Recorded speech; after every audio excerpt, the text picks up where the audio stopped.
Hoy vamos a estar en esta segunda jornada de transformación en el desarrollo curricular. Vamos a estar junto a la moderadora, como estuvimos en la primera, con Graciela Utges, presidenta de la Comisión de Enseñanza del Confedi y decana de la Facultad de Ciencias Exactas, Ingeniería y Agrimensura de la Universidad Nacional de Rosario. Ana Sánchez y Luis también, que van a estar dando soporte y recolectando también, ahí las consultas que ustedes hagan a través del chat. Hoy nos acompaña como disertantes Uriel Kuckerman, director del Centro de Investigación e Innovación Educativa en UTN-BA, Universidad Tecnológica Nacional de la Facultad Regional de Buenos Aires. Anaí Mastache, subsecretaria de Planificación Académica de Grado, Capacitación Docente e Innovación Educativa de la Facultad de Ingeniería de la UBA, y Víctor Kowalski, experto en formación en competencias y aprendizaje centrado en el estudiante y docente, investigador en la Universidad Nacional de Misiones. Un placer tenerlos en esta jornada, en esta segunda jornada, y les damos la palabra entonces a Graciela y Ana, que son nuestras moderadoras. Buenas tardes a todas, a todos.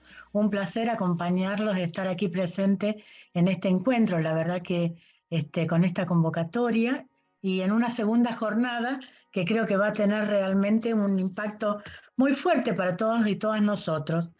Hoy nos acompañan, como dijo Anita, Anaí Mastache, Víctor Kowalski, Uriel Kuckerman, que son seguramente personas conocidas por la mayoría de ustedes, porque los tres son referentes, verdaderos referentes a nivel nacional, y han desarrollado numerosas capacitaciones en todo el país referidos a los nuevos abordajes curriculares en las ingenierías. Me gustaría, antes de comenzar, que darle la palabra a Alejandro Martínez, el presidente de Confedi, que nos está acompañando. Alejandro. Gracias, Graciela. Gracias, Anita. Bueno, simplemente saludarlo, agradecerles a todos y todas los que se han conectado a esta segunda jornada, agradecerle especialmente a la Comisión de Enseñanza, a Graciela, a Luis y a Ana Sánchez, que está dando aquí su apoyo siempre, en este caso, para la coordinación.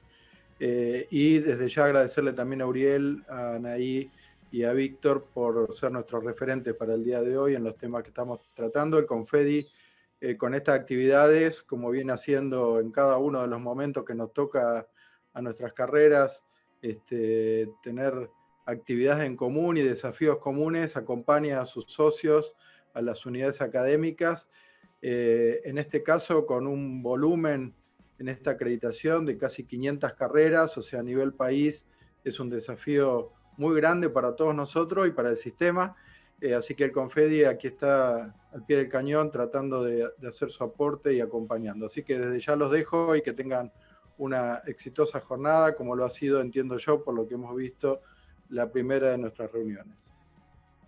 Gracias. Muchas gracias, Alejandro. Gracias también a Ana, que ha trabajado intensamente también junto conmigo y con Luis en el armado de las jornadas. Quería, no sé si Ana, ¿querías decir algo también para arrancar? No, simplemente saludar a todos los presentes, agradecerles una vez más no solamente la concurrencia, sino el interés que ha despertado este tipo de actualizaciones. Es un tema en el cual estamos trabajando todas las facultades de ingeniería del país y por supuesto a los disertantes que una vez más colaboran con Confedi y con todas las facultades de ingeniería del país. Así que de mi parte, Cheli, cuando quieras, arrancamos. Bien, gracias.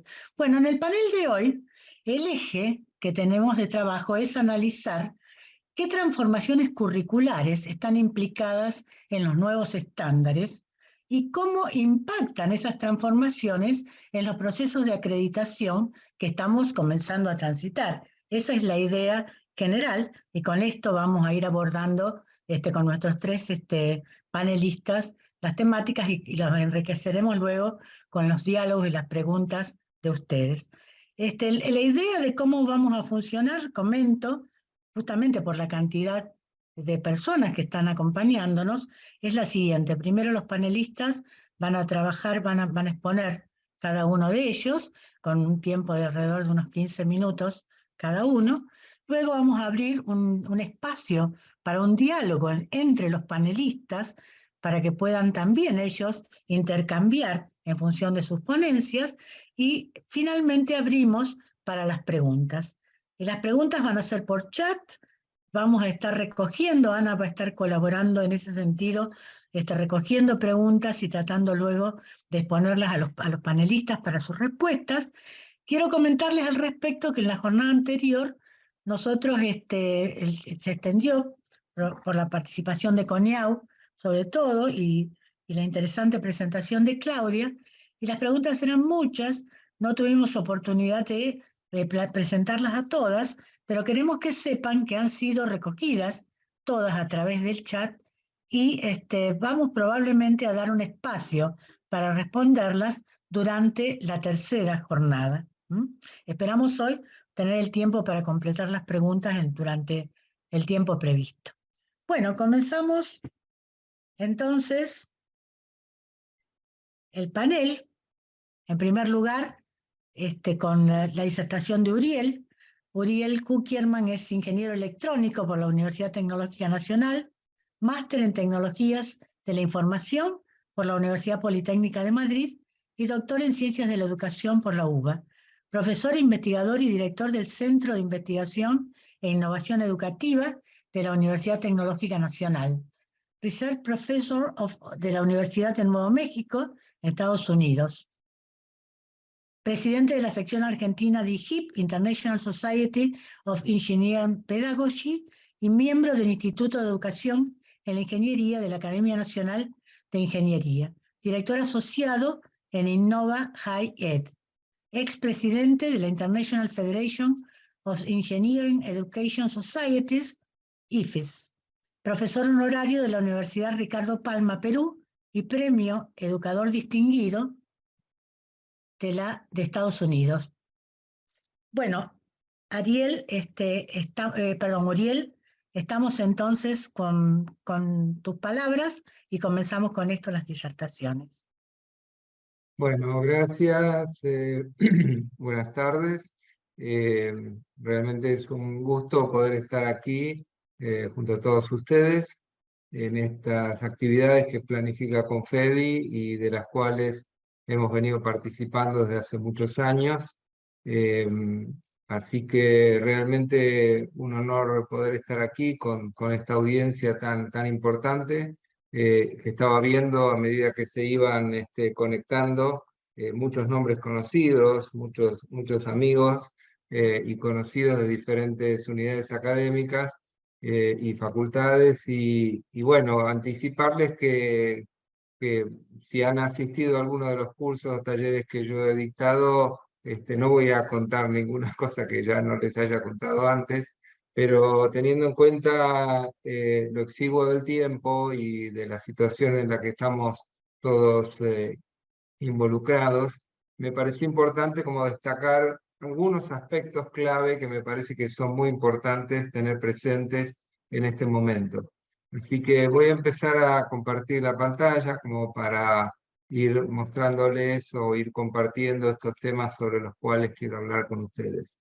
Me dirán si lo están viendo o para Ahí confirmar. se ve ok, Uriel, se ve ok. Bien, bueno. Entonces vamos a ir a avanzar con estos temas rápidamente. Algunas características esenciales del enfoque basado en competencias. En principio el tema de la significatividad, o sea, que realmente sean cuestiones que sean significativas para el desarrollo de la carrera de nuestros estudiantes. Por otro lado, la necesaria complejidad, que no está relacionada con que sea difícil, sino con que las situaciones en las que se desarrollan estas competencias sean complejas, o sea, como son las actividades profesionales en la realidad, que son complejas, que tienen diferentes elementos y diferentes, sí, digo bien, elementos que hay que combinar para un correcto aprendizaje. El tema de su carácter procedimental, lo que siempre hablamos del aprender haciendo, ¿no? Que es tan importante y tan central en este enfoque. y finalmente que está constituida por una combinación integrada de componentes, o sea, hablamos muchas veces de la combinación de conocimientos, actitudes, valores, que son los que integran una competencia o las competencias en general. Siguiendo con estas cuestiones importantes a las que hacía referencia, desarrollar justamente este enfoque implica cambiar el modo en que nuestros estudiantes aprenden, hacer eje en lo que los estudiantes aprenden, lo que hablamos siempre del aprendizaje centrado en el estudiante. O sea, salir de esa lógica en la cual pensamos qué es lo que tenemos que enseñar y poner primero el foco en qué es lo que queremos que los estudiantes aprendan. Y esto es muy importante, que no se trata de un mero cambio formal, sino de un cambio conceptual en cuanto a cómo se desarrolla la actividad educativa. Y esto es muy importante tenerlo en cuenta, porque si nos focalizamos en cómo hago para acreditar y cumplir con todos los requisitos que se me piden, pero nos olvidamos de lo que pasa en el aula, como voy a decir probablemente varias veces, esto no tendrá mucho sentido. Y por eso es que digo que se requiere una alineación entre las competencias, el aprendizaje, que debe ser activo y centrado en el alumno, y la evaluación, que tiene que ser sumativa y formativa. Sobre algunos de estos aspectos entiendo que posteriormente tanto Anaí como Víctor van a profundizar, pero quiero hacer hincapié aquí en el hecho del necesario alineamiento entre estos tres elementos, que no son elementos aislados, sino que tienen que ser definidos de manera vinculada, de manera organizada. Y a mí me gusta plantear esto de esta manera, ¿no? Venimos de un modelo y de una organización en la cual la evaluación está centrada en el conocimiento y en un tiempo fijo. Y allí, como se ve en el primer cuadrante, se trata de demostrar un conocimiento por medio de exámenes y tareas. Bueno, creo que debe estar habilitado que se pueda escribir sobre la pantalla. Bueno, es una forma de participar, me parece muy bien. Y ocurre dentro de un cierto tiempo. El modelo hacia el que deberíamos ir es ese que está en el cuadrante inferior derecho, en el cual la evaluación se basa en competencias y el tiempo es flexible. Sabemos que hoy esto del tiempo flexible todavía no es factible, y entonces por eso estamos en el cuadrante superior derecho. O sea, vamos donde pretendemos que haya una demostración de las competencias, que la evaluación sea a partir de la demostración de esas competencias, de la utilización de una variedad de métodos de evaluación, pero todavía sigue ocurriendo dentro de un cierto periodo de tiempo, que son los semestres, los años, etc., ¿no? Bueno, siguiendo entonces con este rápido repaso de estas cuestiones fundamentales, llegamos ahora sí al libro rojo. Al libro rojo que, como ustedes saben, fue desarrollado en el Confedi por un grupo de colegas con los cuales tuve la posibilidad de trabajar también en conjunto, y que fue presentado allá por junio de 2018 en la Universidad Nacional de Rosario. Y allí se presentaban, bueno, obviamente no voy a describir todo el libro rojo, que todos ustedes seguramente ya conocen, pero se hablaban de las competencias genéricas, que son aquellas comunes a todas las carreras de ingeniería y que son necesarias para asegurar el perfil de egreso, y las competencias específicas, que son aquellas que están relacionadas con las actividades reservadas al título y definidas para cada terminal. Entonces, aquí surge un tema, quizás el primer tema, podríamos decir, conflictivo, o que puede generar cierta confusión, porque en los estándares, tal como fueron presentados y aprobados por el Ministerio de Educación, no se utiliza la misma nomenclatura. Ustedes ven ahí a la izquierda, en el recuadro rojo, las competencias tal como fueron definidas en el libro rojo, y a la derecha, en el recuadro azul, cómo están escritas en las resoluciones del Ministerio, donde se cambió la idea de empezar su redacción con un verbo, por poner esto de los fundamentos, lo que muchos de nosotros llamamos se sustantivaron las competencias. No voy a dedicar tiempo aquí, ya lo hemos conversado con muchos de ustedes en muchos encuentros, sobre la conveniencia, pertinencia o sentido de haber cambiado esta nomenclatura, pero si ustedes se fijan, se está hablando exactamente de lo mismo.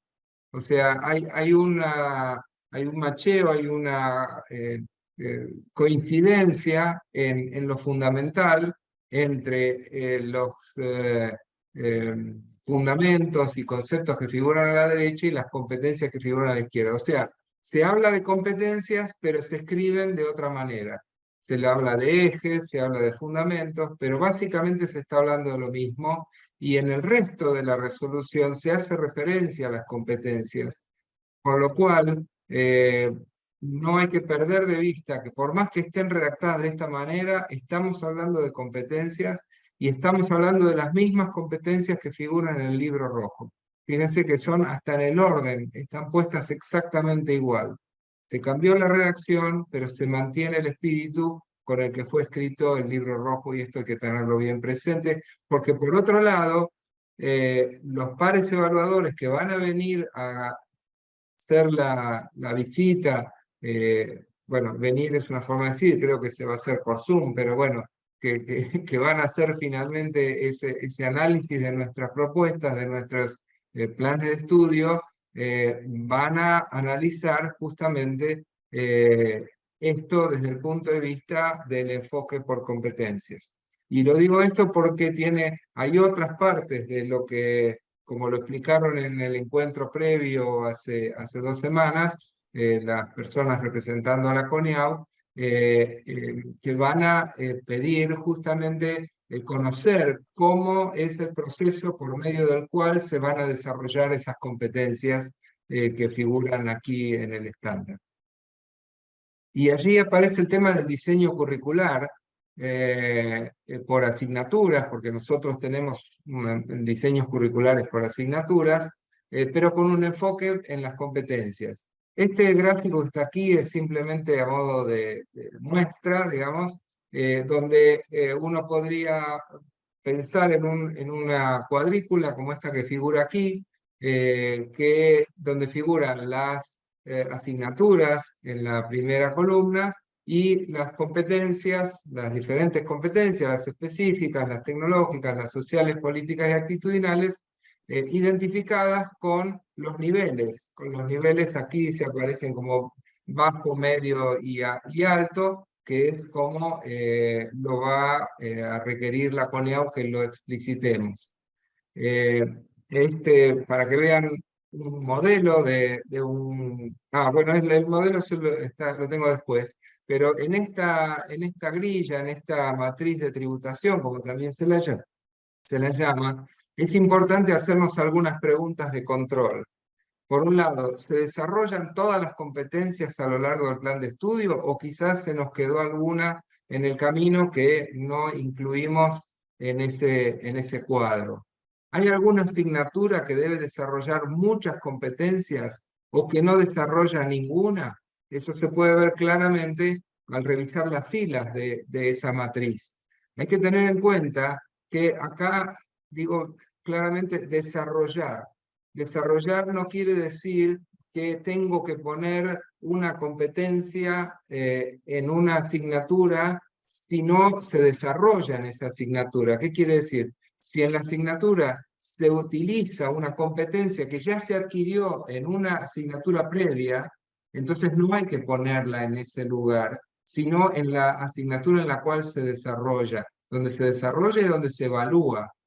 Como si no, sería como el caso de que un estudiante aprende herramientas de análisis matemático en primer año y después las utiliza en el resto de las materias, pero no figuran como requisito en el resto de las materias. No sé si en esta explicación rápida queda claro esto, pero es muy importante. Allí en esa matriz solo tienen que estar las competencias que se desarrollan en cada asignatura, no las que se utilizan y fueron desarrolladas previamente. También, si hay alguna competencia que no está desarrollada en ninguna asignatura o por muy pocas, eso se ve en las columnas. La secuencia de profundidad, que no empiece de golpe por un nivel alto y después pase a un nivel bajo, sino que se vaya desarrollando a lo largo de las asignaturas en el orden adecuado. Y si se tuvo en cuenta al asignar las competencias a las asignaturas, lo que decía antes, ¿no? Que cada una de esas competencias tiene que ser desarrollada, evidenciada y evaluada. Bueno, aquí tienen un ejemplo concreto de una universidad en donde aquí figuran con colores los diferentes niveles, las asignaturas, las competencias y cómo esto se distribuye a lo largo y a lo ancho de esa matriz. Entonces, para terminar ya y sin pasarme de mi tiempo, dos conceptos importantes. Uno, el que refiere al diseño inverso.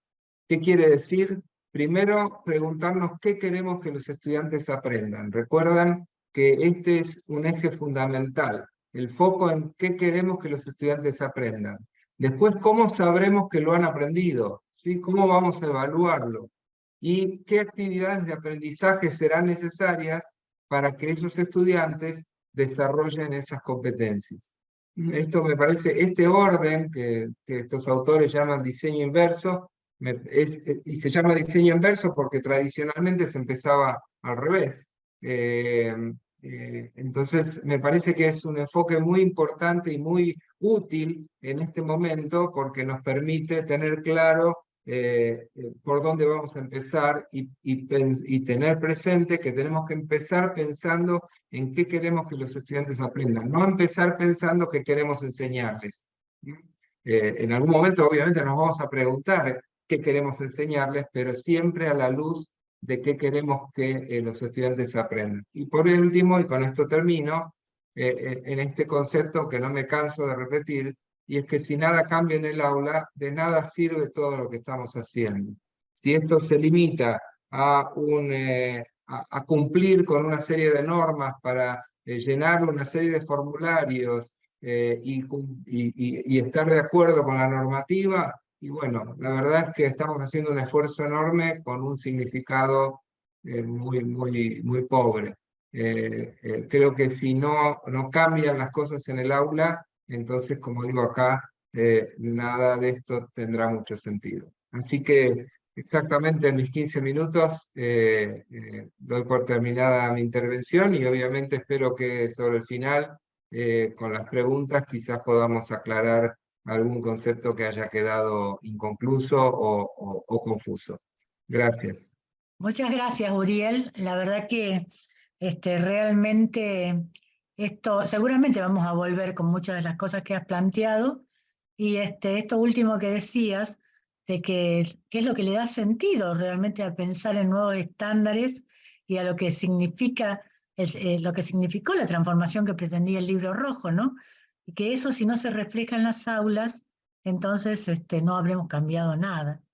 Así que me parece que en las siguientes disertaciones estaremos un poco enfocando también sobre esa cuestión, ¿no? ¿Qué es lo que debería pasar en las aulas para que estas transformaciones sean posibles?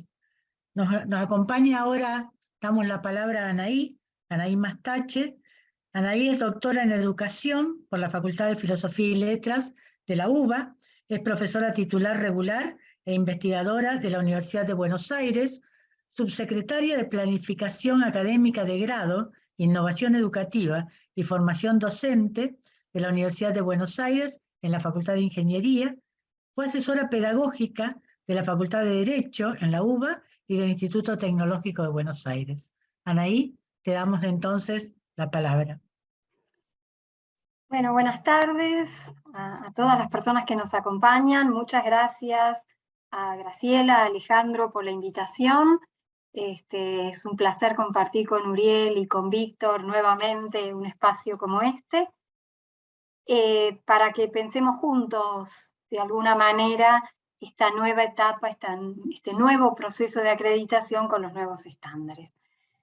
Voy a retomar mucho de lo que ha planteado Uriel, tratando de llevarlo al nivel del aula, de lo que sería la planificación. Voy a compartir pantalla, a ver si puedo. Ahí estoy compartiendo. Sí, sí. Perfecto. Bueno, voy a tratar de poner el eje en la ficha, lo que sería la ficha de asignatura, los efectos de la acreditación, que en términos de nuestra gestión académica es la planificación docente, aunque la ficha de asignatura, ya nos contaron la vez pasada, pide algunas cosas más, pero me voy a focalizar en pensar las asignaturas, con vistas a que cambie el aula, como decía Uriel, ¿no? Bueno, muy brevemente, de lo que se trata es de mostrar la tarea realizada, es decir, lo que efectivamente pensamos que hacemos, con suficiente claridad para que los evaluadores, pero también los evaluadores internos, los grupos de trabajo internos de la facultad, puedan entender qué estamos haciendo. Un poco en línea, de una manera por ahí un poquito diferente, pero sí empezamos por el mismo lugar que Uriel, ¿qué quiero que aprendan? Es la primera pregunta. Y en función de eso que quiero que aprendan, que tiene que ver con contenidos, pero también con los objetivos, o sea, los contenidos pensados desde el uso que se hace de esos saberes, y no solo con el saber en términos teóricos, para luego pensar la metodología y la evaluación. Es decir, que van bastante juntas, aunque los podemos discriminar claramente, en estas metodologías la evaluación no está por fuera de la propia metodología de enseñanza. De eso seguro va a hablar más Uriel. Y entonces el gran cambio que tenemos que hacer, como decía Uriel, lo digo en otras palabras, pero es lo mismo, es pasar de pensar qué queremos enseñar a cómo. A cómo el eje pasa a estar en las actividades que los estudiantes tienen que hacer para aprender eso. Porque Perdón, el eje está en el... Sí. Perdón, me están pidiendo si podés ponerlo en modo presentación. Ah, perdón. Sí, sí, es verdad. a ver si se puede ver Sí, mejor. por supuesto, por supuesto. Gracias. No me di cuenta, disculpen. Bueno, es pasar a pensar qué experiencia tienen que hacer los estudiantes para aprender lo que quiero que aprendan. No me alcanza con pensarlo en términos solo del contenido, ¿no? Necesito pensar en el cómo. Y en función de eso, bueno, voy a repasar brevemente los elementos, ¿no? El objetivo, que es una de las principales cosas que nos pide la planificación, la ficha de asignatura, como algo claro, corto, conciso, de lo que espero que sea capaz de hacer al finalizar la asignatura. Y que las actividades van a permitir que lo logre efectivamente. O sea, no es solo una expresión de deseos, ¿no? Y entonces, en general, esto se hace desde la mirada del estudiante, no desde lo que nosotros docentes tenemos que hacer para ello. Supone una acción y supone un objetivo. Es decir, qué tiene que hacer, que lograr el estudiante y sobre qué cosa tiene que hacer eso. ¿Cuál es ese contenido, ese objeto en el que se aplica ese hacer? Y esto en el marco de algunas otras precisiones que muchas veces tenemos que hacer, vinculadas a contexto, a finalidades. A veces no nos alcanza decir qué tarea en función de qué contenido, ¿no? La segunda cuestión tiene que ver con los contenidos, básicamente, y los contenidos requieren pensar fuertemente la organización lógica. Nosotros, como docentes, deberíamos poder armar una estructura conceptual de lo que queremos que los estudiantes aprendan. Un listado simplemente de contenidos no permite ver la organización y por lo tanto resulta mucho más difícil para tomar decisiones pedagógicas. Este listado de contenidos, cuando los escribimos en la planificación o en la ficha de asignatura, tiene que tener un grado de desarrollo adecuado para que se pueda comprender el grado de profundidad. E incluso las vinculaciones, de ahí la organización en bloques temáticos, en unidades, bueno, cada uno como le parezca más adecuado. Y deberíamos incluir en los contenidos también las destrezas o las habilidades que esperamos desarrollar. Porque si estamos queriendo desarrollar competencias, esas competencias se nos vuelven un contenido. dada esta definición pedagógica del contenido como aquello que quiero enseñar o que quiero que los estudiantes aprendan. Por lo tanto, no solo deberían estar los contenidos conceptuales, ¿no? También todas las habilidades cognitivas, destrezas, modos de trabajo que espero que los estudiantes desarrollen. Acá lo voy a hacer breve, pero digamos, la clasificación de contenidos con distintos nombres han sido variadas. Me quiero centrar un poquito en la de la derecha, la de Daniel Feldman, un pedagogo argentino, porque acá no son contenidos diferentes, es el mismo contenido que según lo que les pido a los estudiantes hacer y lo que me propongo lograr, o sea, cuál sea el objetivo de logro, ese contenido asume formatos diferentes. Él habla del contenido como biblioteca, esto es un contenido discursivo del cual el estudiante puede dar cuenta, un contenido pensado como una herramienta y por ende como algo que utilizo para resolver ejercicios, actividades, trabajos prácticos, y el contenido como práctica, un saber que puedo poner en juego y movilizar en una situación concreta que me demanda no solo usar el contenido de manera habitual, como en el caso de su aplicación en un ejercicio, sino que me requiere darme cuenta cuáles tengo que movilizar en cada caso, que es una de las cosas más difíciles y de las que tenemos más dificultades hoy en la enseñanza, ¿no? Cuando muchas veces los profesores decimos que el estudiante no sabe algo que debió haber aprendido en una asignatura anterior, y a lo mejor lo aprendió y lo sabe, pero no se da cuenta que lo tiene que usar en el contexto en que nosotros se lo estamos pidiendo. El saber como práctica, o el contenido pensado desde la práctica, es un contenido que no puede ser enseñado sin experiencias de aprendizaje que le exijan movilizarlo en las situaciones típicas de uso de ese saber en el contexto de la profesión. O al menos en el contexto de la disciplina en las ciencias básicas. Por ahí no es estrictamente de la profesión, pero sí en el contexto disciplinar que corresponde. La siguiente cuestión tiene que ver con las modalidades de enseñanza, con las actividades, con las experiencias, donde aparece el eje central y lo que los evaluadores más nos piden que explicitemos. Cada vez más, en acreditaciones de grado o de posgrado, las respuestas, los informes que nos llegan para las respuestas a la vista, aparecen demandas de explicitar mejor las estrategias utilizadas. O sea, no solo que nos digan cuál es la estrategia general, exposiciones, casos, proyectos, problemas, sino además detallar las actividades que queremos que haga el estudiantado y que efectivamente proponemos para que hagan. ¿Por qué? Porque es lo que permite reconocer el tipo de experiencia y por ende el tipo de demanda cognitiva, que es lo que permite definir que se van a lograr los aprendizajes de los contenidos y el logro de los objetivos. Es decir, las competencias o su desarrollo se juega finalmente en las actividades, ¿no? Son las actividades que el estudiante hace en el aula lo que le permite aprender. Dice un pedagogo que se llama Doyle algo que parece el sentido común, pero que necesita explicitarlo porque en el aula no suele serlo, y es que el estudiante aprende a hacer aquello que le pido que haga. Si le pido que me escuche, aprende a escuchar. Si le pido que haga, aprende a hacer. Y entonces ahí está el foco en las actividades, ¿no?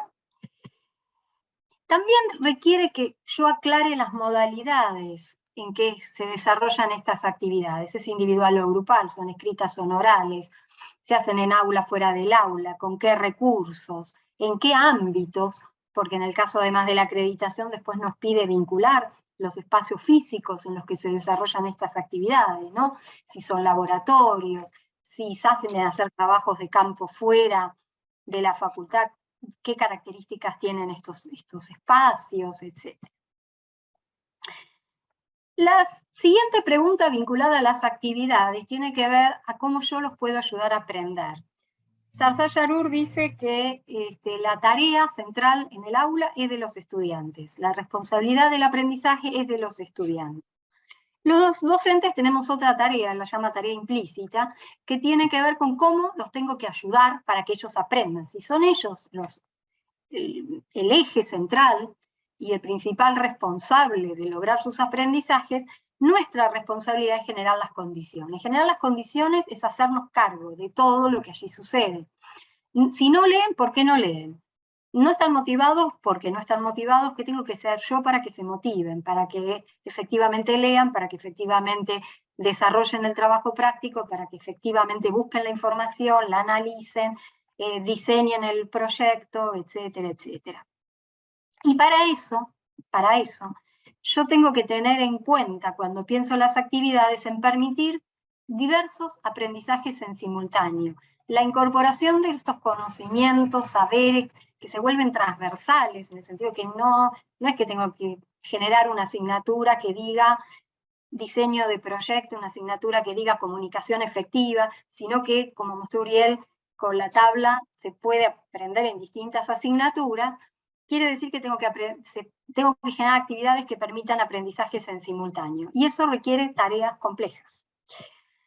Tengo que ayudar a desarrollar autonomía, es decir, tengo que hacer tareas que le den al estudiante la actividad y la autonomía que necesita para esos aprendizajes. Y tengo que tener en cuenta la diversidad de caminos para resolver un problema, de la diversidad de saberes de los estudiantes, de intereses, y ahí viene la variedad. O sea, la misma actividad tiene que ser compleja, variada, y permitir la actividad fuerte del estudiante para lograr esos aprendizajes.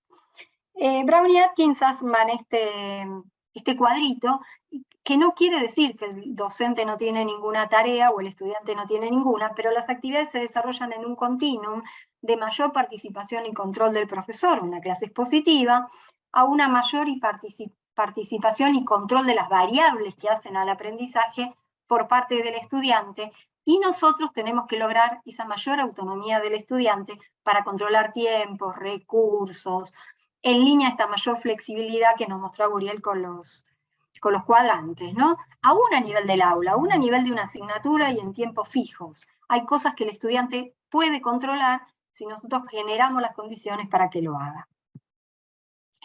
Criterios metodológicos, me salen desordenados. Bueno, para elegir las actividades en función de este tipo de propuesta pedagógica, tiene que haber desempeño efectivo. Esto es como si dijéramos que si queremos que alguien aprenda a andar en bicicleta, se tiene que subir a la bicicleta. Bueno, de la misma manera acá, queremos que aprendan a diseñar, hay que ponerlos a diseñar. Queremos que aprendan a dirigir, tienen que dirigir. Tienen que hacer eso que los verbos, o los sustantivos, piden que aprendan a hacer. A partir del análisis de la realidad, incorporando la reflexión personal de lo aprendido, lo no aprendido, lo que se sabe, lo que se ha podido movilizar, por supuesto con recurso a la teoría, porque acá se trata de prácticas teóricamente fundamentadas. El eje está en la práctica, pero no un simple hacer, es un hacer teóricamente fundamentado porque estamos en el contexto de la universidad. Normalmente en el trabajo con otros, porque como se trata de tareas complejas, requieren de otros para llevarse adelante, para discutir, para conversar, para hacer. La mediación por la escritura, y cuando digo escritura acá no quiere decir que haya que escribir narrativa, la escritura acá puede querer decir planos, puede querer decir cálculos, la escritura en sus múltiples variantes dentro de las ingenierías. Bueno, la práctica es entonces teóricamente informada y permite diversos niveles de resolución, porque deberíamos buscar actividades suficientemente abiertas para permitir que cada uno, cada grupo, cada persona pueda tener distintas puertas de entrada. ¿Qué me supone esto? Enseñanza explícita, que es lo que decía Uriel, no se trata de que diga lo uso solamente, sino que es mi responsabilidad como docente enseñar explícitamente el manejo de los libros y los modos de comunicación de mi asignatura, libros, apuntes, papers, en un sentido amplio, las metodologías específicas que se utilizan en el contexto de la asignatura, las lógicas disciplinares, ¿no? Deductiva, inductiva, abductiva, etcétera, etcétera, los modelos profesionales, los que algunos autores llaman los saberes del oficio, las líneas argumentativas, válidas e inválidas en este contexto, y todas las habilidades de comunicación involucradas para generar aquellos géneros discursivos propios de la disciplina. Al mismo tiempo, recurrir a los conocimientos de otras asignaturas. A veces este diseño curricular, este plan de estudios por asignatura hace que fragmentemos excesivamente. Podríamos recurrir a lo ya aprendido. Incluir los aspectos éticos, ambientales, sociales, esos deberían estar siempre presentes, porque en toda actividad lo está. Delegar responsabilidades de organización, gestión del tiempo, planificación de la tarea, etc. Reconocer conocimientos previos, generar confianza en el acceso al conocimiento, esto también es central. Nuestra confianza en el estudiante le permite aprender, y eso está absolutamente comprobado.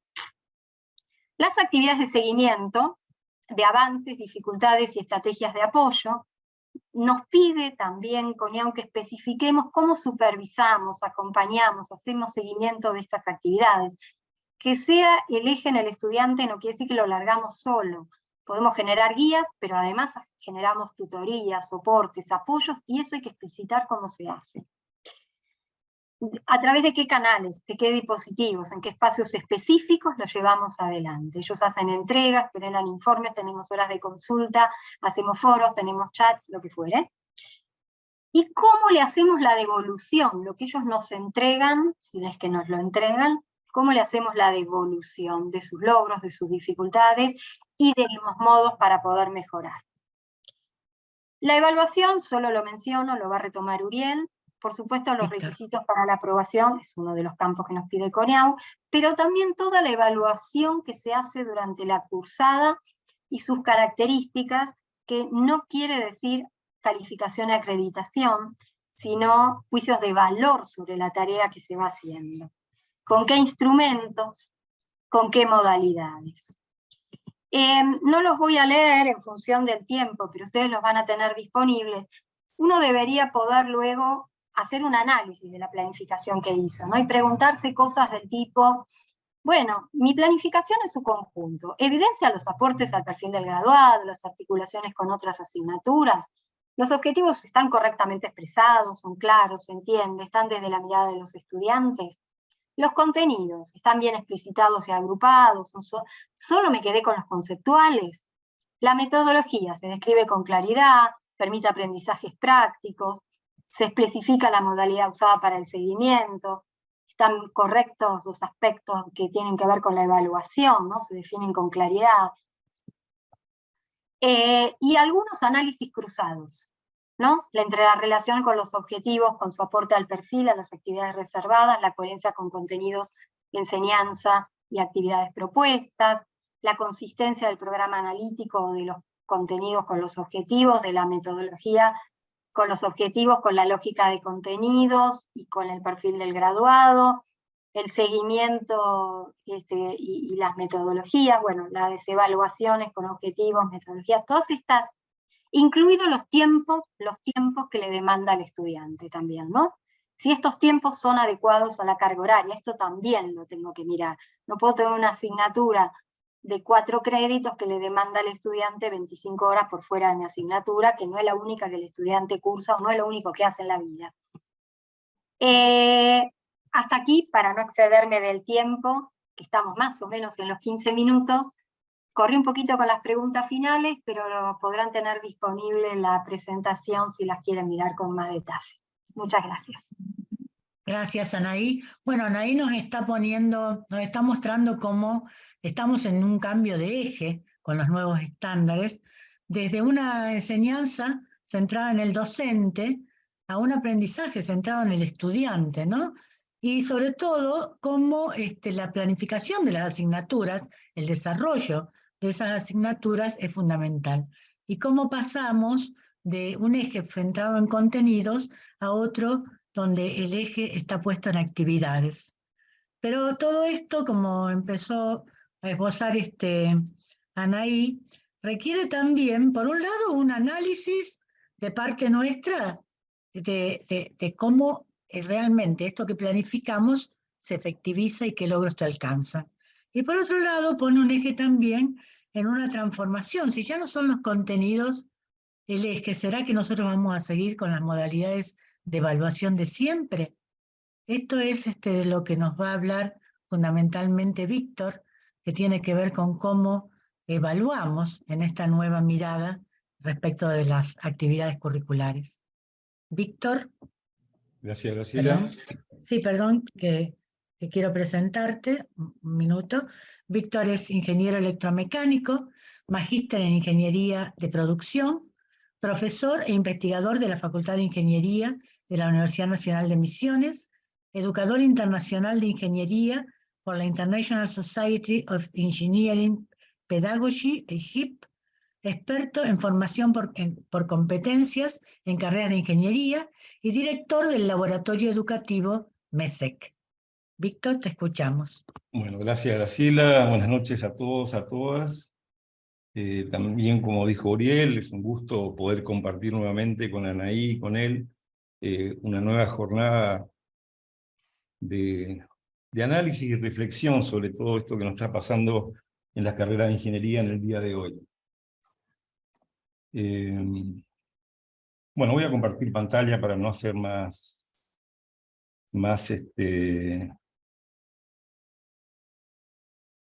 vamos a quedarnos con las presentaciones. ¿Se ve la pantalla? ¿Está en Sí, modo? Se ve ok, Sí, sí. Víctor. Bueno, voy a tratar de meterlo en 5 minutos. Hablar de evaluación es un tema más que complejo porque siempre es la pata de nuestro modelo más complicada. Es donde al docente se le toca en su propio poder, digamos. Cada vez que queremos tocar algo en la evaluación es donde los docentes más se resisten a un montón de cosas, ¿no? Nuestro modelo, retomando lo que había comentado Uriel, había hablado de alineamiento entre resultados de aprendizaje o unidades menores de competencia o competencia, la mediación pedagógica, cuestiones sobre las que se explayó bastante Anaí, y acá, más que evaluación, hablamos de sistema de evaluación porque es algo más complejo, o pretendemos que en este nuevo modelo sea más complejo, más integrador, más abarcativo. También Anaí se pidió sobre el aprendizaje. ¿Ustedes ven mi puntero? ¿Se ve el puntero?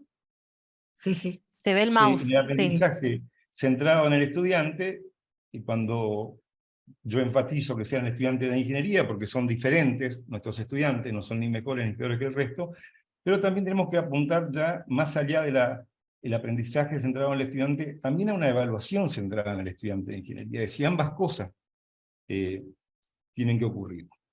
Y bueno, lo he dicho ya más de una vez, acá tenemos que hacer el cambio de la pregunta, este chico, este estudiante, esta estudiante sabe o no sabe, en una evaluación pasar a decir o a preguntarnos si es competente o no es competente para determinada cosa que nos hemos propuesto. Respecto a la evaluación actual, hay varios problemas no resueltos, hay muchos que todavía no pueden, muchos docentes que no pueden dar respuesta a todas estas preguntas.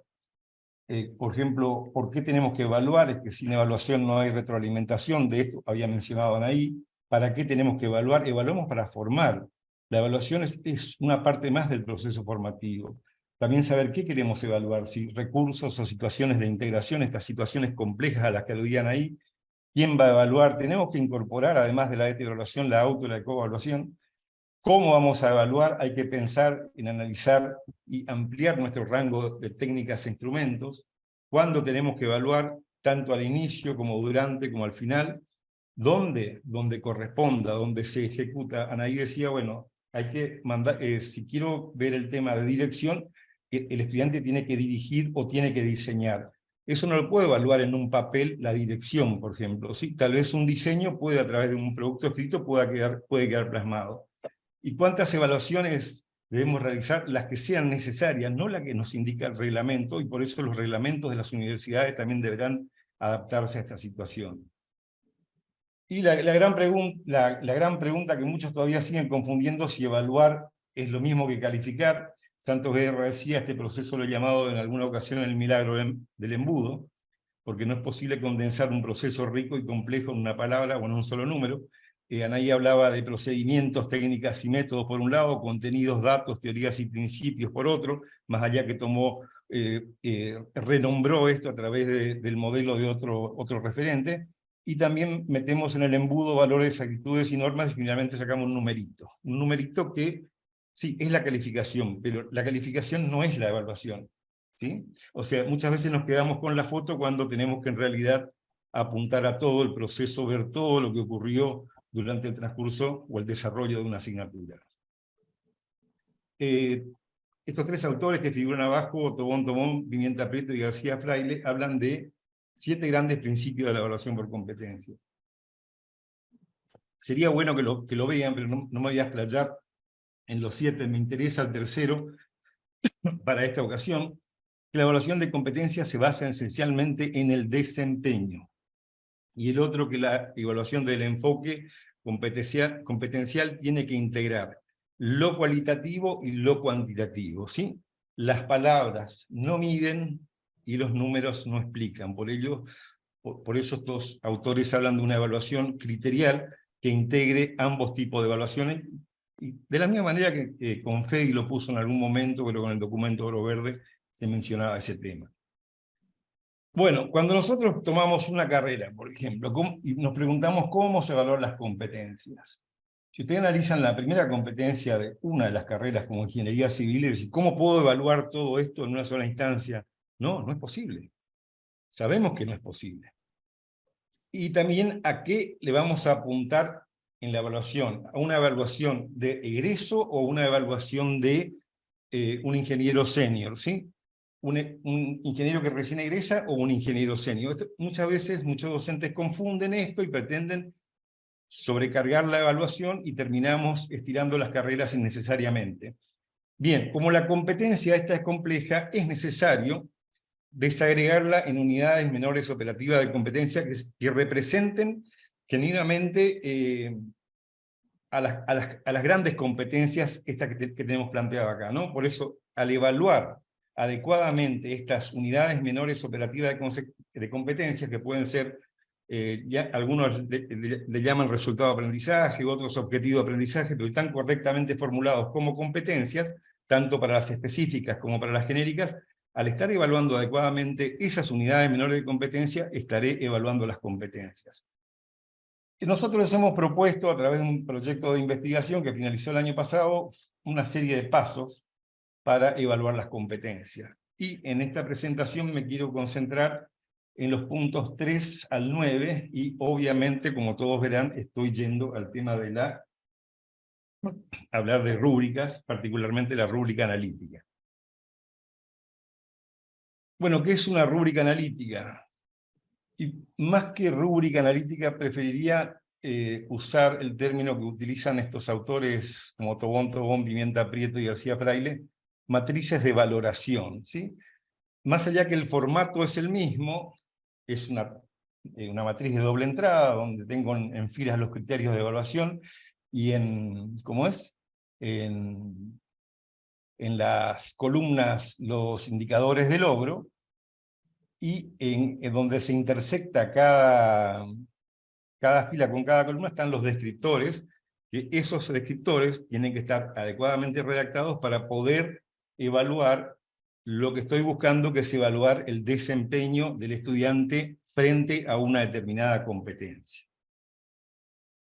A ver que no me están dando esto, el avance. Bueno, ¿qué son los criterios? Los criterios, una definición que podemos tomar, constituyen los referentes que determinan el aprendizaje que el estudiante debe alcanzar, aprendizaje relevante que el estudiante debe alcanzar y evidenciar en términos de producto o desempeño, y que permiten valorar sus logros, ¿sí? Esta definición va al concepto de los criterios de evaluación. Tenemos en este caso acá, a modo de ejemplo, solamente 3 criterios, y después lo voy a presentar a través de un ejemplo más allá de estos conceptos teóricos.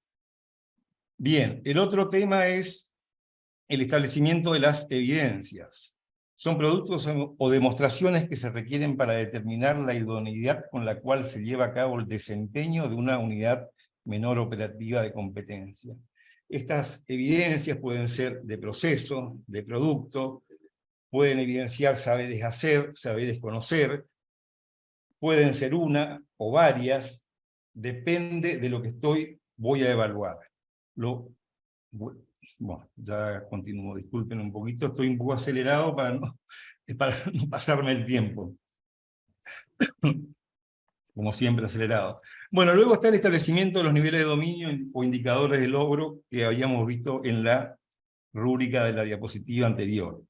Hay varias formas de nombrar, generalmente se acostumbra a usar 4 niveles, que podemos llamarle principiante, básico, competente y avanzado. Y lo importante acá, al establecer estos niveles de dominio, indicadores de logro, es definir qué es lo que nosotros como docente vamos a entender para poner a un estudiante en la condición, frente a un desempeño demostrado a través de una evidencia, donde lo voy a ubicar, como principiante, como básico, como competente o como avanzado. Competente, lo que un estudiante promedio pueda ser capaz de lograr, hablamos de estudiante promedio, y que además represente un desempeño suficiente, no el mejor, ¿sí? En cambio, el avanzado es aquel estudiante que va más allá.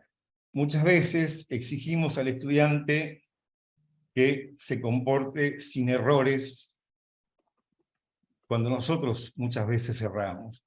El competente puede equivocar, inclusive el avanzado puede equivocar, pero yo no estoy midiendo errores acá, no estoy analizando errores, sino estoy analizando desempeños.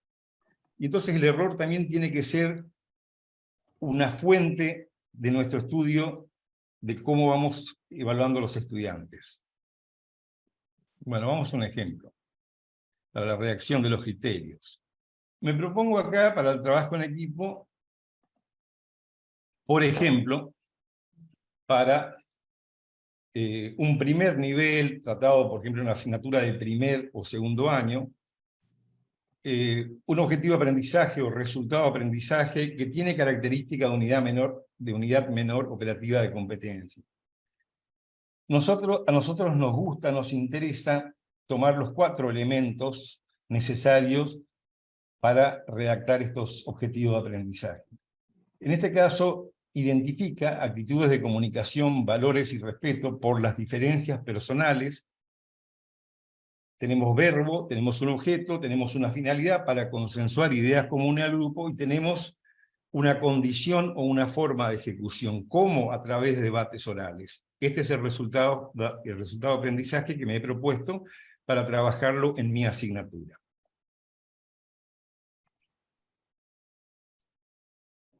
Bien, ahora tengo que definir los criterios. Los criterios recomendamos redactar con un verbo, un objeto y una condición sin la finalidad. Y, por ejemplo, un posible conjunto de criterios para evaluar esa unidad menor operativa de competencia son los siguientes. Criterio 1, acepta los puntos de vista de los demás integrantes del equipo teniendo en cuenta las diferencias personales. El segundo, socializa sus propios puntos de vista e idea con la claridad adecuada. Y el tercero, atiende aspectos de la dinámica del debate, efectuando intervenciones pertinentes en tiempo y forma.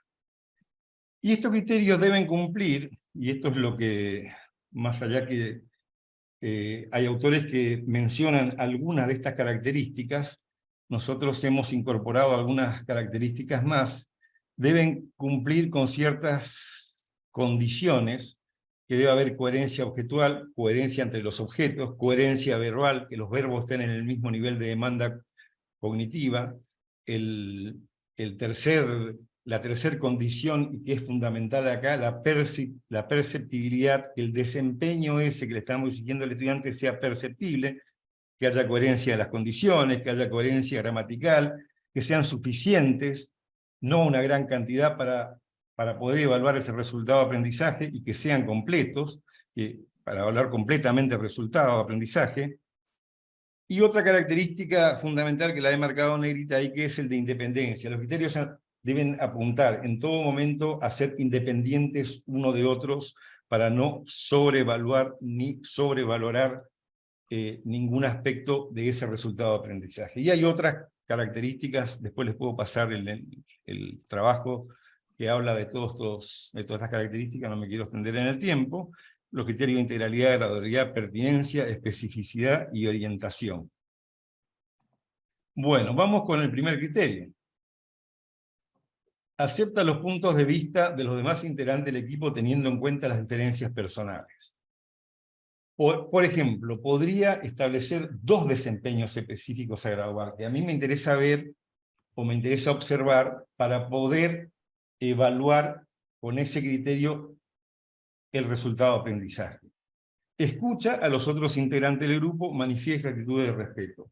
Aquí también recomendamos un verbo y un objeto, porque esto da nuestra experiencia con diferentes docentes en nuestras capacitaciones, nos ha mostrado siempre la dificultad que tienen para redactar los descriptores, y por eso hemos antepuesto a especificar, a establecer adecuadamente los desempeños específicos que voy a graduar. Y luego sí, voy a establecer un nivel de dominio obligatorio, el mínimo que deseo que se cumpla, y a partir de ese redactar el descriptor que va a figurar en la rúbrica. Escucha atentamente y de igual manera al resto de los integrantes, y ante las diferencias de opiniones las acepta y discute con respeto sin levantar la voz. Esto es lo que yo quiero que como mínimo el estudiante sea capaz de hacer, se desempeñe, me lo demuestre para decirle este criterio ha sido aprobado. Y así con el resto de los criterios, ¿no? Y bueno, esto al final lo llevo a la rúbrica. Lo que he mostrado anteriormente es lo que está acá en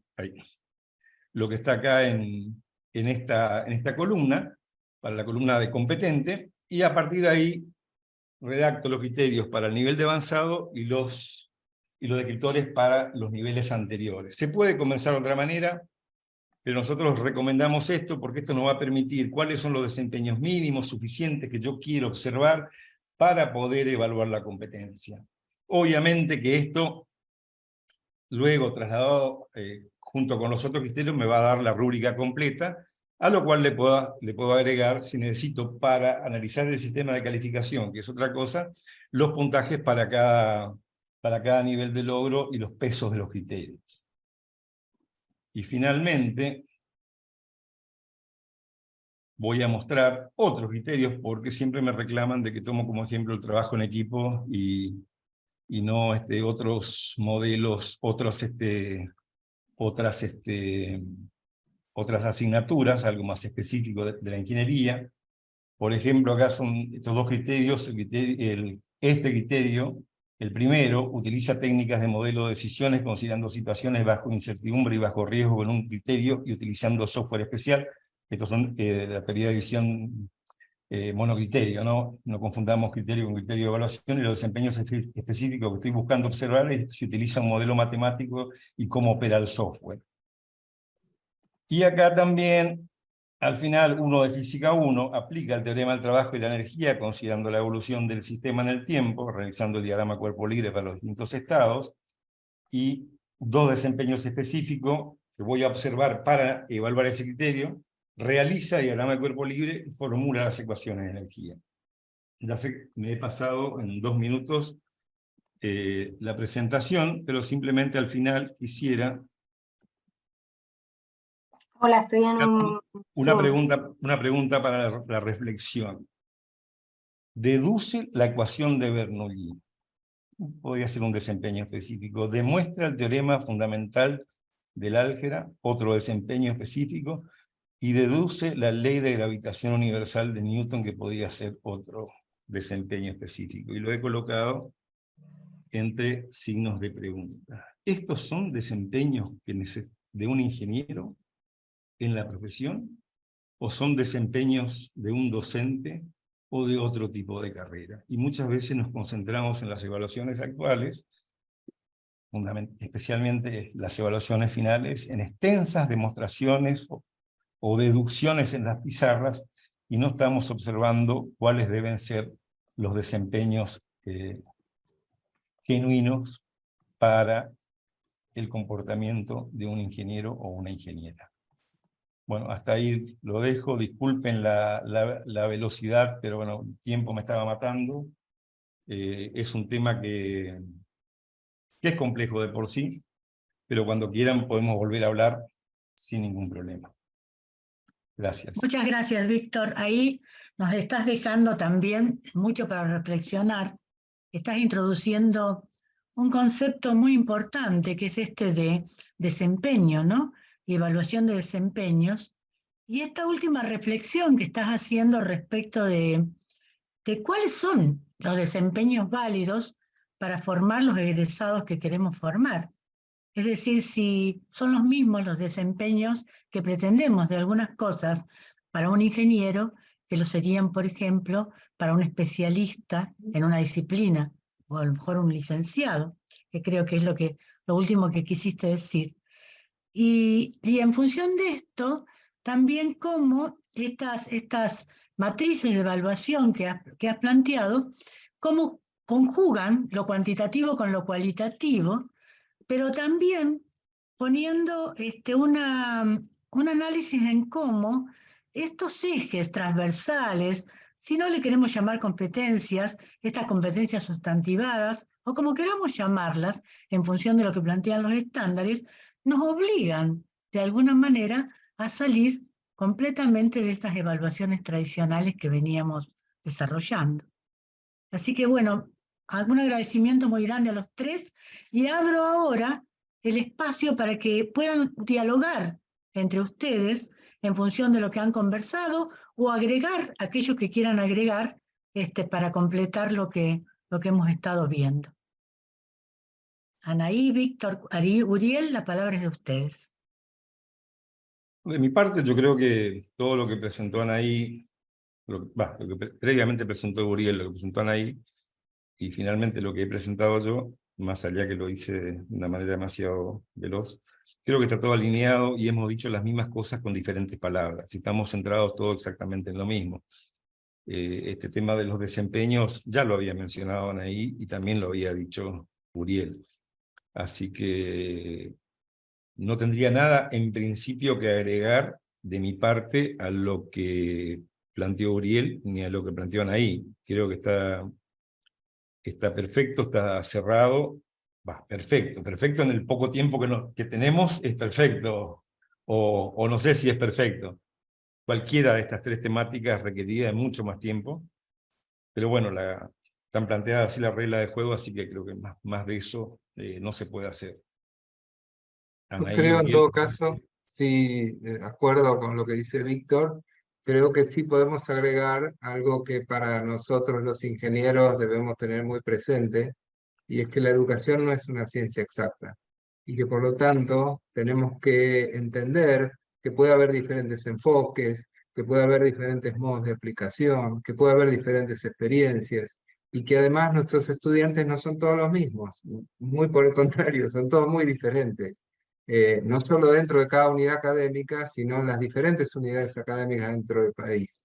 Con lo cual, todo esto que nosotros decimos, si bien tiene probablemente el enfoque que cada uno de nosotros tenemos en función de nuestra experiencia y nuestros conocimientos, debe ser adaptado por la realidad de cada facultad, de cada docente, de cada asignatura y de los estudiantes que tenemos en cada aula.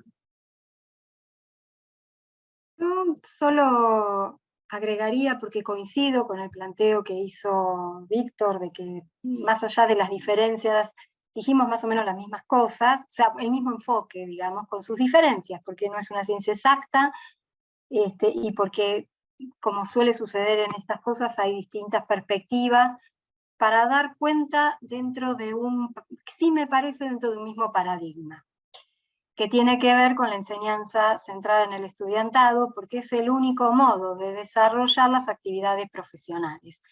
No por establecer un enfoque, estrictamente hablando, en términos curriculares, no sería un enfoque por competencias, porque seguimos sosteniendo contenidos, asignaturas, en todo caso un enfoque mixto, bueno, no importa, no es ese el debate, me parece. Lo que sí me parece que es central es la oportunidad para pensar cómo hacemos para que nuestros graduados, que siempre salieron formados, porque se los formó, de alguna manera hasta acá se los formó, ¿cómo optimizamos eso?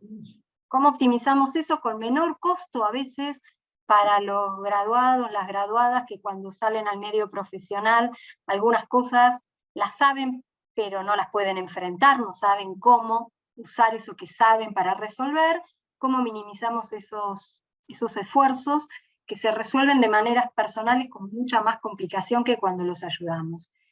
Y sí, que el eje está en el hacer profesional, ese es el eje, independientemente de lo que estemos, de los distintos enfoques con los que esto se pueda pensar. Me parece que eso es lo que atraviesa las 3 presentaciones, ¿no? Gracias, Anaí. Uriel, Víctor, no sé si hay algo más que quieran agregar. Si no, le pasamos la palabra a Ana para que podamos empezar con algunas de las preguntas. Ana. Bien. Bueno, ¿me escuchan bien ahí? Bueno, trato de condensar algunas preguntas que algunas por ahí tienen relación entre ellas.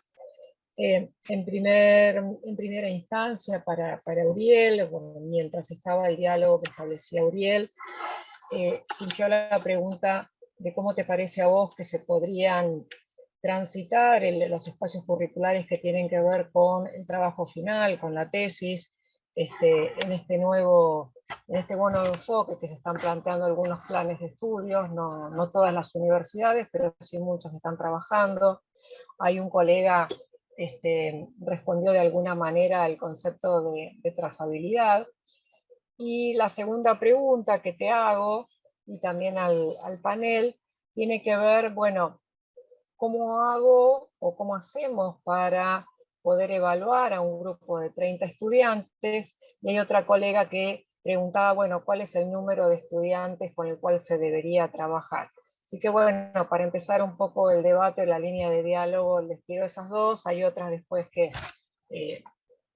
hago a continuación. A ver, tomo lo que mencionaban del proyecto. Me parece que, para ser muy breve, me parece que en la medida que incorporemos la idea de proyecto a lo largo de la carrera y no solamente en una materia que se llame proyecto final, ahí estaremos cambiando mucho en el sentido de lo que venimos hablando, ¿no? No de casualidad, el aprendizaje basado en proyectos es una metodología muy acorde con todo esto que estamos hablando, y si bien el proyecto, no estoy hablando en contra del proyecto final, que se me entienda, pero me parece que la metodología de aprendizaje por proyectos, me parece que es algo que deberíamos implementar más a lo largo de la carrera. No sé si respondo a la pregunta o le agrego más complejidad a la cuestión. No me acuerdo qué otra cuestión preguntaba, pero no sé tampoco si eran todas preguntas para mí. No, preguntaban porque surgieron en diferentes instancias que estaba con la duda acerca de cuál era el número de estudiantes con el cual se Sí, podía a trabajar, ver, o cómo evaluar. Esta sí. pregunta surgió de diferentes formas en los enfoques que fueron dando tanto vos como Víctor como Anaí, en el tema de la cantidad de estudiantes por grupo y bueno, cómo evaluar, ¿sí?, en esta nueva modalidad. Esa es la idea.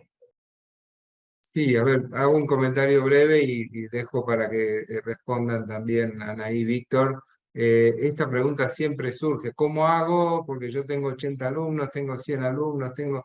A ver, se dan montones de situaciones diferentes y obviamente hay que adaptar los enfoques que hagamos a la situación en cada caso. No es lo mismo 100 alumnos con 4 docentes a cargo del curso que 100 con un solo docente. No es lo mismo no sé, una modalidad enteramente presencial, 100% presencial, a una modalidad híbrida. Hay un montón de parámetros y variables, y dar una respuesta única, como decir el número ideal, no creo que sea valioso ni válido, pero no sé, lo dejo a criterio de si quieren agregar algo, Anaí y Víctor.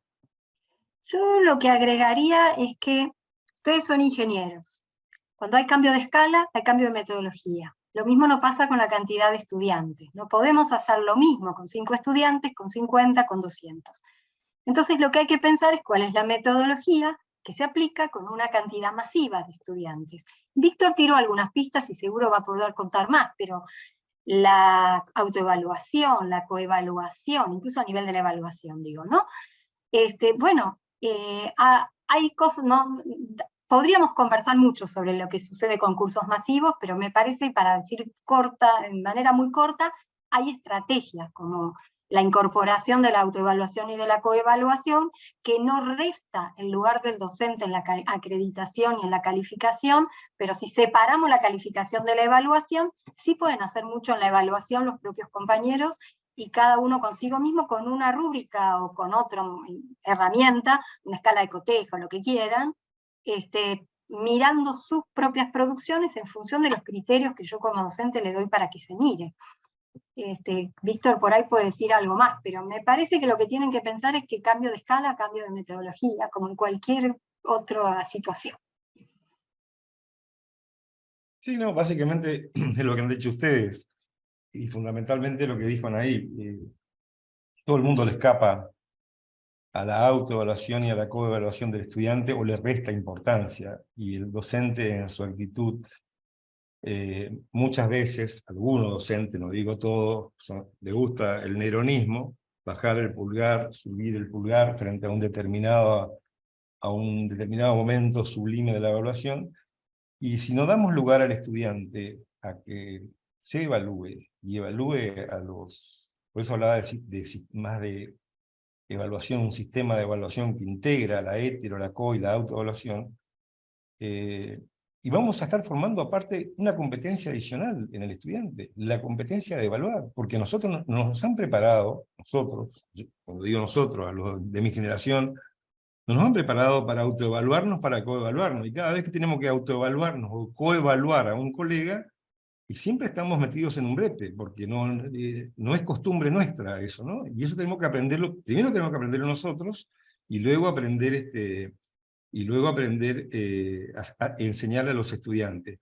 Y además de eso, está la tecnología. La tecnología ofrece múltiples alternativas, de esto Uriel sabe bastante, de metodologías directas, rápidas, metodologías más complejas, para que en un curso masivo, los estudiantes que hoy viven en la tecnología, además parece que viven más en el mundo virtual que en el mundo presencial, se puede hacer un montón de cosas con la tecnología, ¿no? Apostar a eso, apostar a la auto y la coevaluación, y apostar a la tecnología.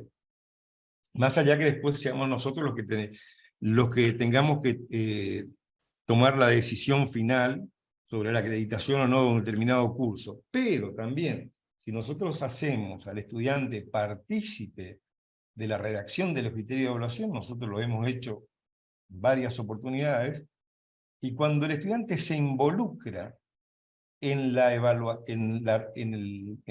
redacción de los criterios, que aparte también es importante que ellos conozcan bien los criterios, porque muchas veces creemos que redactamos bien, pero redactamos cualquier cosa, y cuando se lo pasas a un colega dicen, no, pero vos no estás evaluando eso. Y sí, porque no es nuestra práctica general en la ingeniería saber expresarnos bien. Entonces es importante someter al juicio público de los estudiantes y también de los colegas nuestro criterio de evaluación en las... esto estaba entre uno de los 7 principios hoy mencioné muy rápidamente 2 de los principios de estos 3 autores, pero hacer partícipe al estudiante, y ahí vamos a hablar sí de una evaluación centrada en el estudiante, no solamente un aprendizaje centrado en el estudiante, sino también de una evaluación centrada en el estudiante. ¿Lo hemos hecho? ¿Se puede? ¿Lleva tiempo? Sí. ¿Hay que dedicarle trabajo? Sí. ¿Hay que aprender cosas? Sí. Pero somos profesionales de la ingeniería, no nos puede correr un libro, y tenemos que ir ejercitándonos en esto. Alguien por ahí vi que preguntaba el tema de las capacitaciones.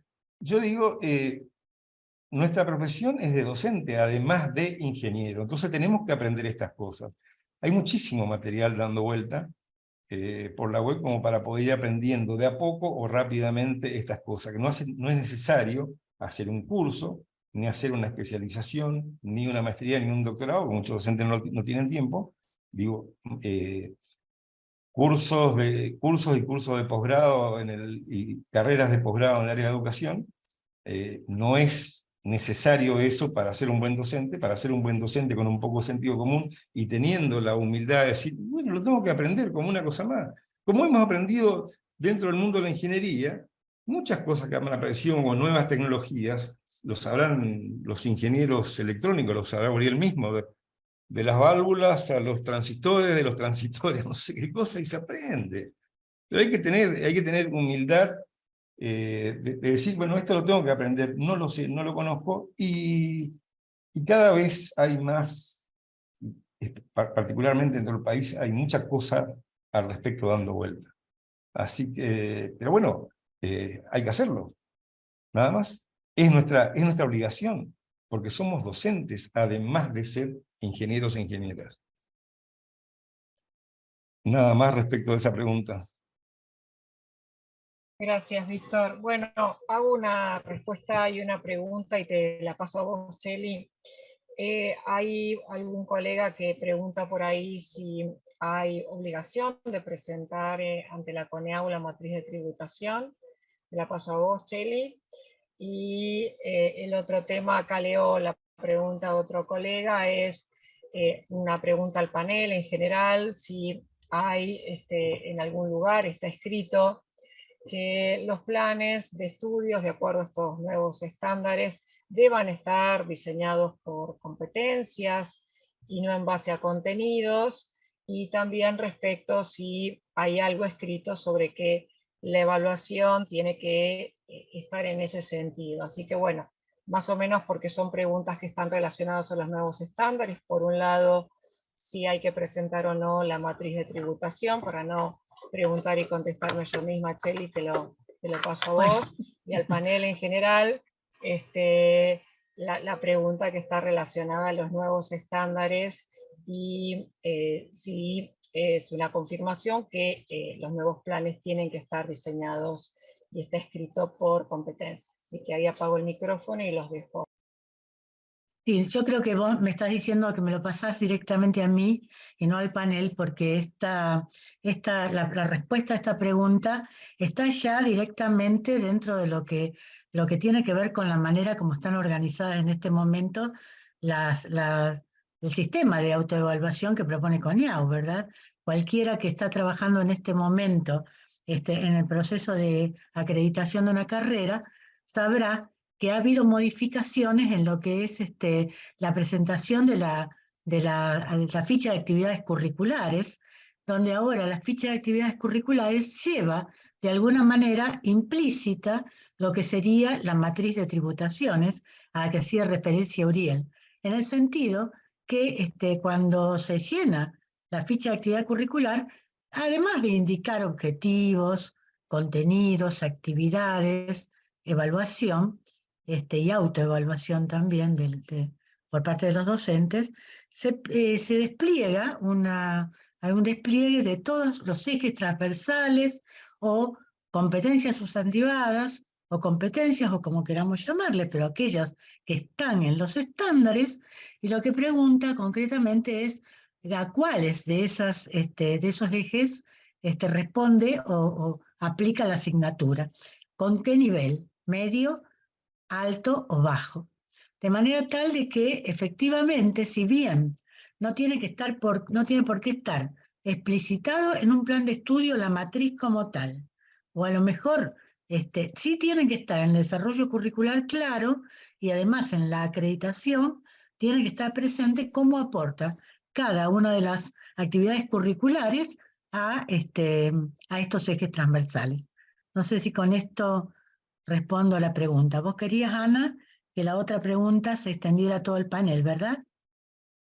Sí, de ser posible, porque la pregunta venía dirigida no a alguien en particular, sino al panel, y tenía que ver con la redacción y si en algún punto específicamente está indicado que el diseño del plan de estudio tiene que estar por competencia. Esa es la pregunta concreta que hace el colega. Estoy justo repasando también porque hay varias preguntas al final, pero bueno, tenemos espacio para unos minutitos más, así que estoy tratando de evaluarla.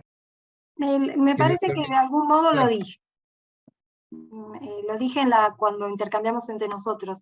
No hay una exigencia de un enfoque por competencias estrictamente hablando, sí de desarrollo de las actividades curriculares, de los ejes transversales, y por lo tanto hay que mostrar cómo se hace eso, tal como Graciela explicó, a nivel de cada asignatura.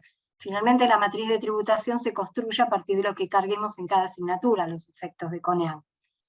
Por lo tanto, lo que sí hay que poder mostrar es que somos capaces de desarrollar a nivel de las asignaturas todas esas, si no las quieren llamar competencias, destrezas, habilidades, contenidos transversales, ejes, llámenlo como quieran. Es un debate si lo llamamos o no competencia, que no es este el espacio para darlo, porque sería discutir enfoques conceptuales y teoría que no nos resuelve la cuestión operativa que tenemos que desarrollar. Sí, yo quería agregar a lo que dice Anaí, y en función de lo que comentó Cheli previamente, que hacer la matriz de tributación es algo que nos va a facilitar después llenar el CONEAU global.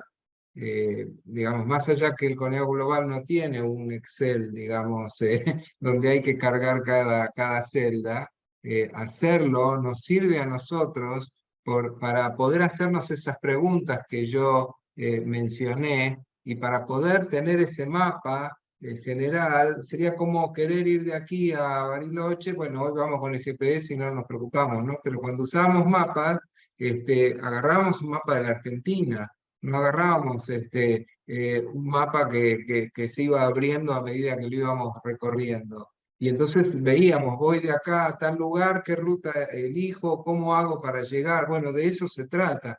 En todo caso, es esa matriz que hacemos nosotros, es ese mapa que nos va a permitir ver de manera global si lo que estamos haciendo es coherente, cierra en sí mismo, si no nos estamos olvidando de nada, si no estamos pretendiendo demasiado, porque eso también nos pasa, ¿no? Queremos enseñar todo, queremos cubrir todo el contenido, cada materia es la más importante. Todas estas cuestiones que venimos escuchando de hace décadas o siglos son las que tenemos que poner en cuestión, ¿no? O sea, realmente hace falta enseñar todo eso que queremos, que el docente de cada materia quiere enseñar.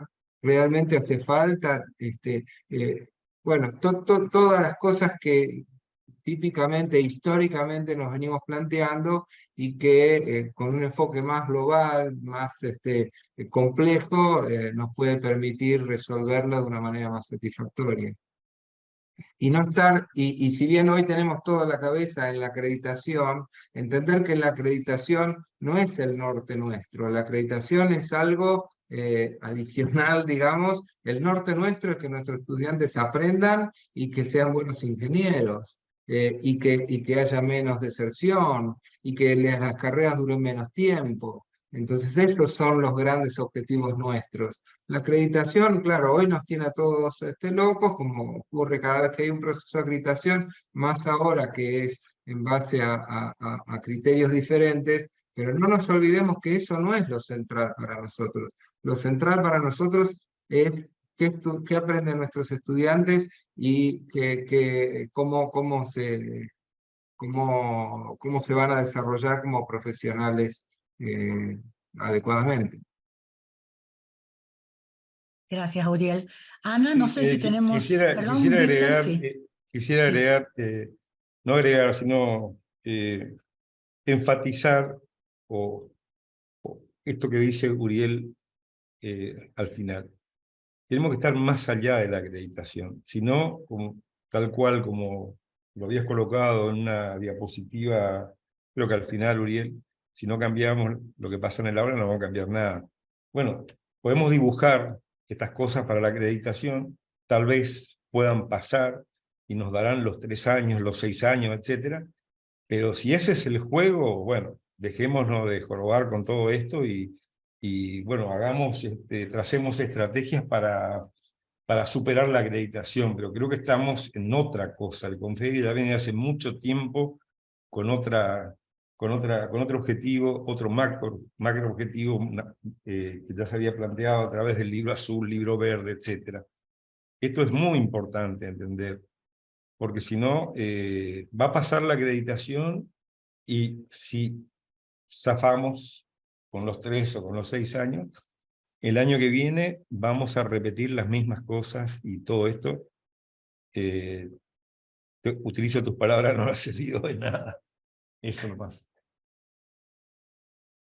Si me permiten, yo quería decir, en función de estas últimas reflexiones, que tenemos que tener una mirada en realidad optimista. En primer lugar, porque este proceso de acreditación, también vivirlo en clave de oportunidad. Yo creo que es un momento en que, en función de que tenemos esta coyuntura, todas las unidades académicas nos ponemos a reflexionar sobre estas cuestiones de una manera mucho más intensa. Y esto nos obliga a poner en marcha cambios, transformaciones. Creo que también tenemos que pensar con un poco de tranquilidad que las transformaciones son lentas, son graduales. Iremos dando algunos pasos, no todo va a cambiar de un día para el otro, no vamos a pasar a transformar, aunque cambiemos los planes de estudio, aunque escribamos de otra manera las planificaciones, probablemente nuestra tarea en el aula siga teniendo muchas características similares a las que veníamos haciendo. Y eso no está ni bien ni mal, eso tiene que ver con nuestras características. Los cambios siempre son difíciles y somos los seres humanos naturalmente resistentes al cambio. Así que yo creo que todo este proceso tenemos que vivirlo con tranquilidad, por un lado, de pensar de que no es que van a venir desde CONIAU a pedirnos transformaciones imposibles, porque es nuestra propia comunidad la que evalúa. Y somos nosotros mismos, porque son nuestros pares los que evalúan, y estamos todos en la misma bolsa tratando de cambiar, tratando de transformar, pero aprendiendo en el camino. Así que en eso creo que tenemos que estar tranquilos y al mismo tiempo expectantes, porque creo que efectivamente, como decían hace un rato, en estos pequeños cambios se va dando el sentido que todo esto de competencias o de ejes transversales tiene, que es el sentido realmente no de transformar la enseñanza, sino también de transformar a la formación, aquello que nosotros estamos logrando en nuestros egresados. Así que de mi parte, nada más, no sé, dejo la palabra a Ana, ya para cerrar, y agradecerles sobre todo a Víctor, Anaí y Gabriel, una exposición que la verdad que creo, por lo que se lee en el chat también, nos ha dejado a todos muy conformes y con mucho para pensar. Gracias. Ana. Bueno, gracias una vez más al panel de expositores por acompañarnos en esta tarea que en conjunto emprendimos con Cheli y con toda la comisión.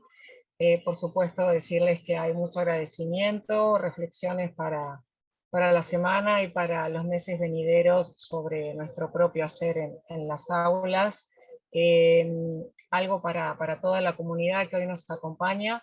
Seguramente, como dijo Anita al comienzo de la presentación, esto va a estar subido en la página de Confedi seguramente la semana que viene.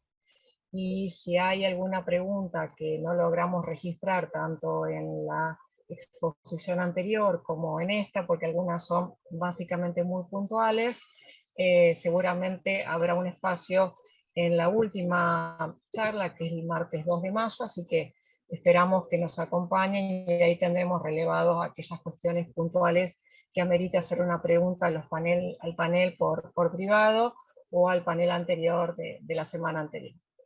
Así que bueno, de mi parte, muchas gracias otra vez, gracias a todos los colegas que hoy nos acompañaron, y bueno, los esperamos el 2.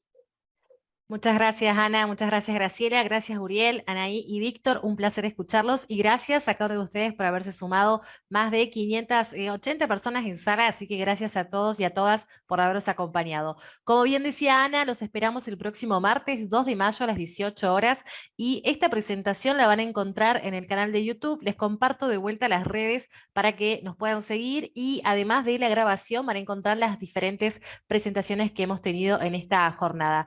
No se olviden de la última jornada, el 2 de mayo, los esperamos a todos y a todas. Que tengan una excelente tarde, hasta la próxima. Muchísimas gracias a cada uno de ustedes.